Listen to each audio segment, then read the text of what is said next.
Welcome back. Today we will learn to sync and organize performance footage in Adobe Premiere. Proper synchronization and organization are crucial for a smooth editing workflow, allowing you to focus on creativity and storytelling.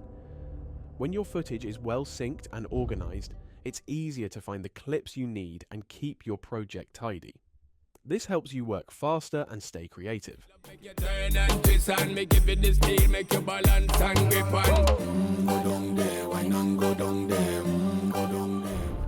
By the end of this tutorial, you will be able to organize and set up your sequence, sync performance shots with audio, rotate and scale footage correctly, make speed adjustments for different frame rates,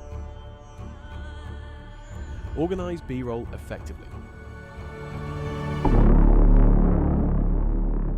First, let's start by organizing our timeline. We have all our takes organized into a temporary sequence. Open the temp sequence to examine the footage, starting with the wide shots. Step 2. Syncing performance shots. We begin with the performance shots, following the sequence order. Open the sync menu and bring in the audio track. We have the explicit version of the song, so we'll need to mark the different sections where each artist comes in. Place markers for each artist. For Sean Paul, use the white color. Press play to continue. For Spice, use the orange color. For Shaggy, use the blue color.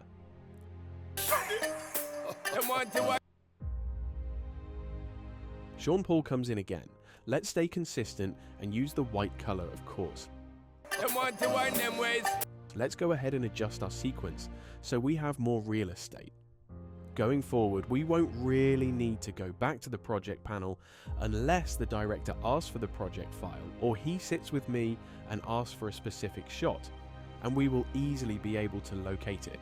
So go ahead and adjust it so you can barely see it. Then Shaggy comes in again. Let's give that a blue marker. Sean Paul comes in. Give him the white marker. Shaggy gets the blue marker for the pre-chorus. Press play to continue. Early morning low, she get it good from she rise, but put it on so good I make she shake out she ties. Smile upon her face, me know she pleased with this eyes. Coming around to make them gyal roll out them eyes. Use the cyan color for the chorus. Double tap the M key to add a marker and tag each section appropriately.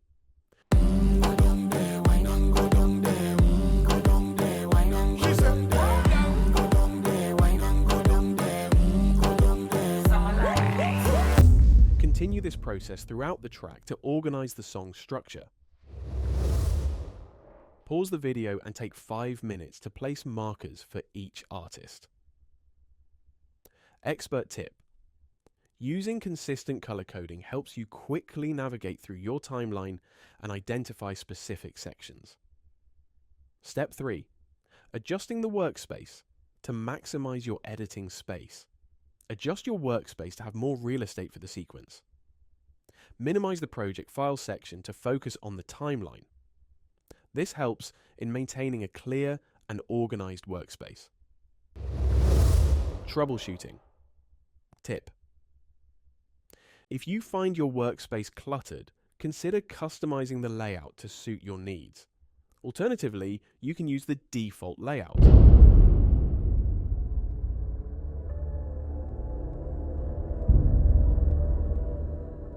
Step 4. Rotating and scaling footage. When importing footage, you may find some clips are upside down, especially if shot with a Steadicam. Instead of using the vertical flip effect, go to the Effects Control panel and rotate the clip 180 degrees. This maintains the correct orientation without flipping the image.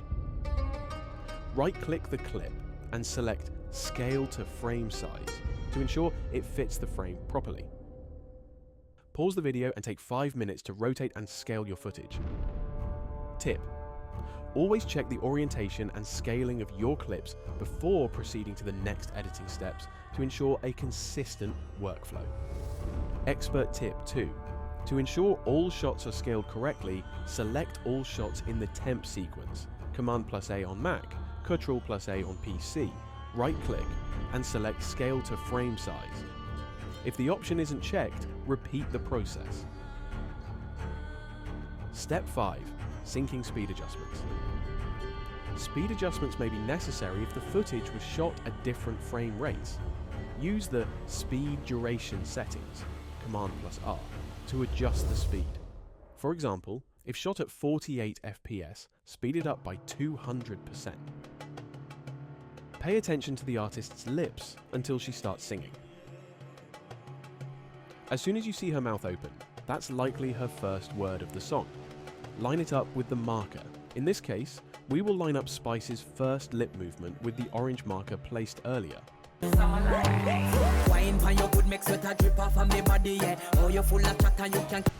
you have it.